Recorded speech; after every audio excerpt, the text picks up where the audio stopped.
Welcome, my peeps, my peoples. Please like, comment, subscribe, share the video. It'll be greatly appreciated from the bottom of my heart, my peeps, my peoples. Peep Squad is in the building, baby. We going to the top, to the top, to the top, baby. We're gonna bring others with us. So let's do this. Let's get it started. Let's get it cracking, lacking. Let's talk about Real Housewives of Potomac. It's going down. Ashley being all shady. She's enjoying that Gizelle is feeling a certain type of way because Sherman didn't show up to Candice's wedding. So she's getting drunk and she's feeling happy, and she's also being shady by staying in the car and letting Chris and Monique go inside the wedding. She didn't want to even be bothered, say hello, or get out at her car and bump into them. I was like, shit. And we got none other than Miss Karen being shady as a mother sucker. She done ignored, Gizelle. They both showed up late. So she ignored Gizelle like she don't even know her. Like the woman just didn't bring cookies to her house the other day that her daughters done baked. And she was like, she just ignored her. And then you got Gizelle talking about, you know what, Karen, I ain't got time for you to shade me today because Sherman already shaded me and dissed me. I don't need you over there shading me and dissing me too because Sherman ain't here. I was like, But Gizelle was making sure she was making amends with her peoples, with her cast members, with her co-workers. She wanted to be all on a good note, and she even made up with Monique. Monique, so I was just like, okay, we good. But also, no one really wanted to go to Candice's wedding. You see Robin's like 30 minutes late. They was like, we ain't gonna even pretend and act like we was here for the whole ceremony. Giselle was late. Karen was late. I was like, OMG, only people that was on time was the other guests and Monique and Chris. And because, Monique needed to eat, and she's kind of cool with Candice. And also, Ashley was there early too as well. I was like, oh shit, Ashley was there early, baby.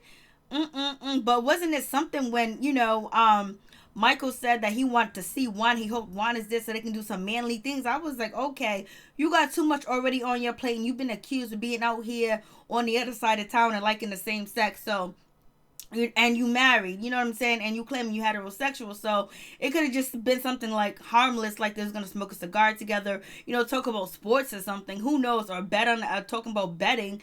But then and then Michael also turns around and say, Ray kind of touched me, we kind of brushed up against each other. I was like, it's just too much. Like, they're just making sure they point all the things that Michael is doing. But allegedly, Michael has to Bravo paid off, the cameraman and all this other stuff. It's allegedly. I don't know what's going on with that situation, but damn, Karen, Karen really shaded Gizelle. But Ashley, if Ashley might know what Michael likes. Maybe she knows he goes both ways, and she don't care because she's getting paid, baby, and she's about to have a baby. She's about to have that good life, baby. So let's get it started. So let's start off with Gizelle. Basically, she's going over here. She's working out. She's, doing, boot camp or whatever. She's trying to look good for Candice's wedding. And she's talking about Sherman's coming, and her and Sherman are going to counseling. Sherman this, Sherman that. And she's happy to have him back in her life. And her daughters like Sherman this, and all this other stuff for Sherman. I was like, And her friend that's sitting there listening to it is like, I really don't even want to hear this shit. Like, come on, Sherman is a no-go. Everybody thinks Sherman is a no-go. I already told you guys Sherman is a no-go. I don't know if she's using him for a storyline, but she's really making herself look like, damn, this guy won't even film with you or nothing like that. He dissed you for almost a couple of months, 8 months or whatever, and now he's coming back talking about he love you, he want to be with you, and you quickly say yes. Only one reason: if we go to counseling, because black men don't go to counseling. He don't need no counseling. You need to counsel him out of your life, baby. That's what you need to do. But you gonna learn the hard way. You know what I'm saying? She's used to learning the hard way because she picks just bad apples. Like, all the signs are in her face, is thrown at her, so you can understand her relationship with her husband that was a pastor that was out here cheating on her and doing everything. All the signs was in her face. She knew for a long time until it hit the fan where he didn't even pretend no more. So she's used to playing this role. I don't know. It's not a role that I would be fun of playing at all, straight up and down. And so we have Candice, she's trying on her dress. The dress is actually beautiful. It's actually nice and everything. Her mother's kind of like shading her dress, talking about, you don't think it's too long? Do you like it? Whatever. Candice is like, I know you shading my dress, Mom, so don't even go there with the bull crap. So Mom is shading her dress. Her mom is never satisfied. Then they get into an argument. Her mom calls her names, calls her picky, calls her narcissistic, call her a brat, a little princess, and all types of shit. But you raised her, and she's the way that you wanted her to be. You raised her that way. You raised her to be independent on you, use you, and basically put you on this pedestal to take care of her, and that's it. But mom did look good, her hair did look good. But you know what, if you know, with the situation with, you know, Candice bringing her brother, I think, and her mom said that she's over it and everything like that, she's over the situation. It happened 28 years ago and she moved on. If you moved on, then why can't you accept a Candice, you know, brother? You don't even have to talk to him, but allow him to be at the wedding. But if you pay for, I understand, if you forked over $180,000 or whatever, I see how you feel a certain way. Like, you, whoever you want there should be there because you done paid the expense. But damn, like, come on, you should know better than that. Why would you want to keep brother and sister apart from each other? It wasn't their fault that they was brought into this world. You know, they didn't create this bullshit that's going on between you and how you feel. If you're really over it, then why do you not want him to be seen? Or you still think people care that you got cheated on and he had a baby outside of your first husband had a baby out of wedlock before he was married to you, had another child? What you want to, for people not to know that you had that type of shit? It's old shit, it's old news. Move on, move forward. But then at the same token, the mother, it might bring some type of hurt to her, some type of feeling that she can't accept it, or I don't know. She's like one of them people that like to brush shit under the rug. No matter how ugly it is or how bad it is, let's just not deal with it. Let's just hide it in the corner. And that's not the way to go. Why would you want to keep brother and sister apart from each other? Like, damn, that's wrong. It's not up to you whether your daughter should be a sister to her brother should be a brother to her. Like, damn, like, come on, miss me with all that backwards ass thinking. Like, shit, you should know better than that. You're a grown older woman. You shouldn't do no shit like that and try to shun him. How you think he feels? How you think his life is? You know what I'm saying? Like, it's just crazy. And then all that love and support that you're showing your daughter, you can show your other daughter too as well. And on top of that, you can show her brother, you know, her half brother. You know what I'm saying? There's no need to be like that. This world is just so cruel sometimes, and people can be just so damn ignorant. But I can understand it makes her think about a part of her life that she wanted to forget. And every time she sees him, and she's reminded of that life that she wanted with, you know, Candice's father, and it didn't happen. It didn't pan out. That she was a fool. He cheated on her and got another girl pregnant before they even got married. What makes you think he wasn't going to cheat on you again if he got away with the first time? Dingbat. So anyways, moving on from that, so we have that situation. I'm just like, I just can't stand when people do dumb shit like that and then promote it. So this is where, you know, Michael's talking about, you know, he want to see Juan because, you know, they got some catching up to do, some man stuff. I wonder what that man stuff is. Is Juan for sale? Like, what's going on? OMG. And so moving on from that, you get none other than Gizelle. She gets a phone call. She finds out that Sherman is standing her up. He does not want to go to the wedding. But why did you say you wanted to go in the first place? If he even said he wanted to go in the first place, because we have no idea if he actually said he was going to go with her, if this is a storyline or not. But anyways, he's not going, and that's her date to, you know, Candice's wedding. And so now she calls Robin and she lets Robin know. Robin was like, oh my God. She was like, oh, I'm just so done. I just can't believe this. And, you know, Robin felt so bad for her, whatever. But Robin's doing her thing. Robin got everything. She got laundry, cleaning up. She got everything else to do but get ready for Candice's wedding. None of the ladies really was, you know, Karen, and I believe, you know, Gizelle and, Robin, they had better things to do. They just want to show up for camera time. And then Robin and Ashley and Gizelle got drunk. They got drunk. They was chilling. They was having a good time. And we have none other than Candice. She's over here acting a complete mess. She don't want her mother around. She don't want her in the room. Shit, I would be like, you know what? This wedding is over. I want my money back too late. But anyways, so she don't want her mother around. She's getting annoyed. Things are not going right. Her hairstyle and her makeup looks the same. It's like everything that she wears every season, with the hairstyle, the hair color wasn't nothing unique. The dress was pretty. I just didn't like the front lines they had in the front. Other than that, the color, the way the dress was, you know, the gown was designed and how it laid out, the patterns, and just the flow of the dress was very beautiful. She did look beautiful, but like her hairstyle has looked like that all the time. So I don't even know why she was tripping about the hairstyle and shit like that. Her hair always looked like that. Like, what? And so you got, you know, Monique and Chris coming in with their gifts, and Ashley's right behind them, or right in front of them. And Ashley, they won't get out and they won't move. They're just standing right there because they don't want to have a conversation with Chris or with, you know, Monique. It is what it is. They still ain't seeing eye to eye on bullshit. So this is Ashley sitting there watching it and laughing. We're gonna let them go by. Ashley don't want to have have no conversation with them. She don't want to talk. You know, Ashley's a shady little thing. And so it is what it is with that situation. I was just like, Ashley's too funny, and Michael, he's down with it too. They rather prefer not to talk to Monique, to Monique and Chris. It just is what it is. I'm just like, they're so childish and funny at the same time. And so then we have, this is where Giselle's sitting over there like, I know Karen ain't shading me. Like, you know what I'm saying? Giselle was like, I ain't got time for this shit today. I ain't got time for you to shade me. I'm already being shaded by Sherman. And Karen act like she didn't even see her. She didn't know who she was. Karen just ignored her. You see Ray, he's over there looking at all these motherfuckers is putting on for the cameras. And it's just too funny. Karen can be a mess. Karen's act like you don't see her at all. Karen is good at ignoring people and act like you don't exist.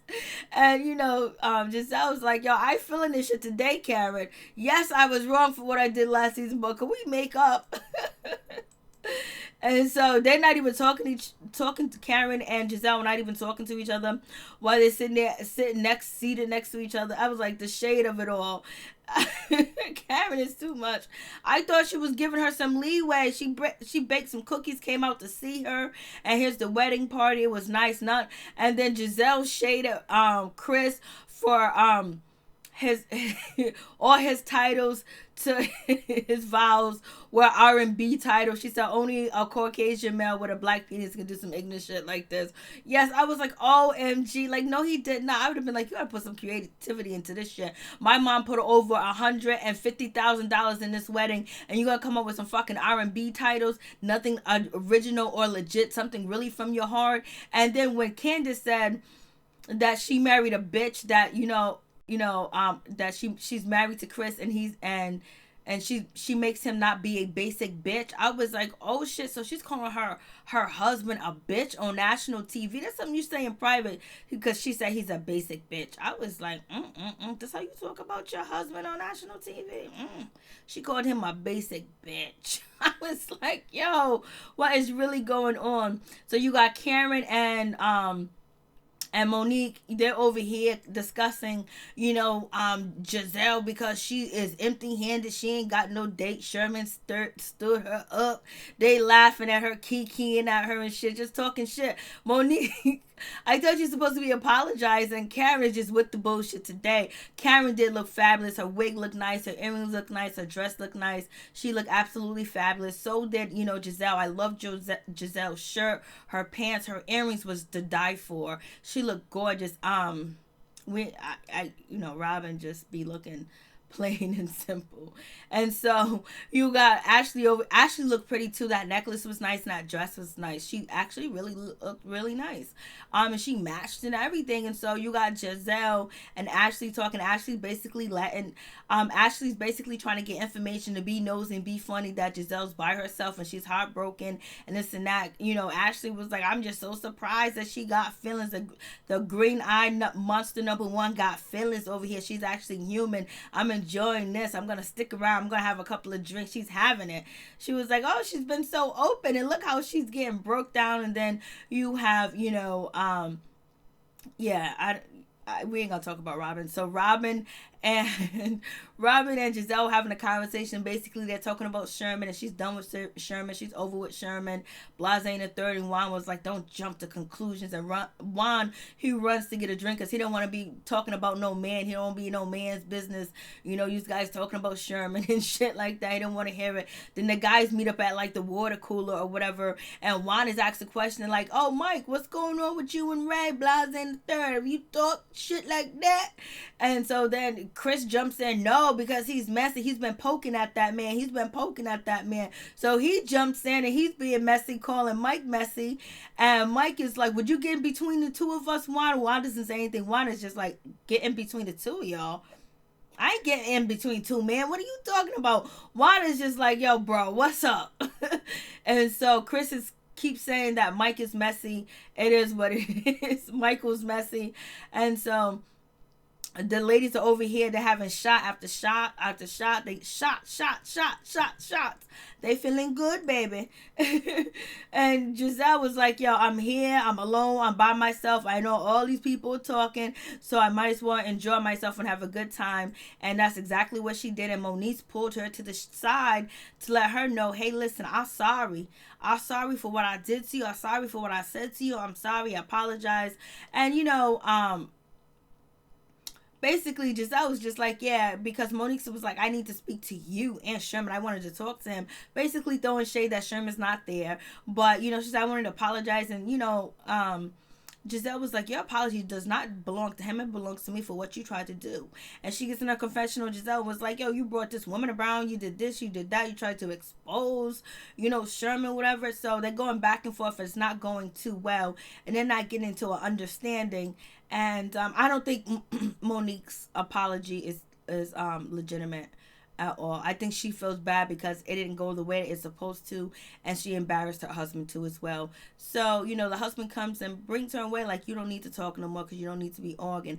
But what was really crazy is when Robin goes up to Karen and goes up to Ray, and Ray says, oh, it looks like you're gonna get married. You ready to get married again? Throwing shade that she is just shacking up with her baby daddy, her ex-husband. So Ray was throwing shade. These husbands be throwing some shade, baby. And so we have Karen and Monique. They ain't talking to Ashley, and Ashley ain't talking to them. They're sitting right across from each other. The shade of it all. And so then we get Giselle. She comes over there and she apologized she tells Monique that she accepts her apology and she wants to move forward. And plus Giselle says she don't want to argue with no pregnant woman. She don't want to be having her come into labor or any crazy shit like that. She's good with it. And so then we get to see that Candice invites her brother to a wedding. I'm glad she actually made that decision to be a grown woman and invite her brother. He came through and he met, Giselle, and he was happy to meet her. Maybe Giselle might date her brother. And Mama's over here in a corner soaking, all mad and upset, like, damn, you really take it that bad and that person, that man didn't do shit to you. It wasn't his fault. He didn't ask to be in this world. You know what I'm saying? I was like, damn, like some people can be so cold-blooded. Let's go back to this one. And then we got Candice's singing. Terrible, horrible, like it was just as bad as her husband, wedding vows. I don't believe she can sing. Who can sing better, Candice or Ashley? Who can sing better?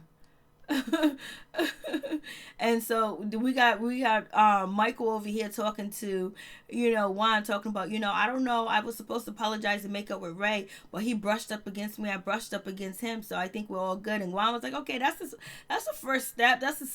Juan is finding this shit all weird, and Mama, she's pissed. And so moving on from that, we got her singing, oh Lord have mercy. Boy, she was horrendous.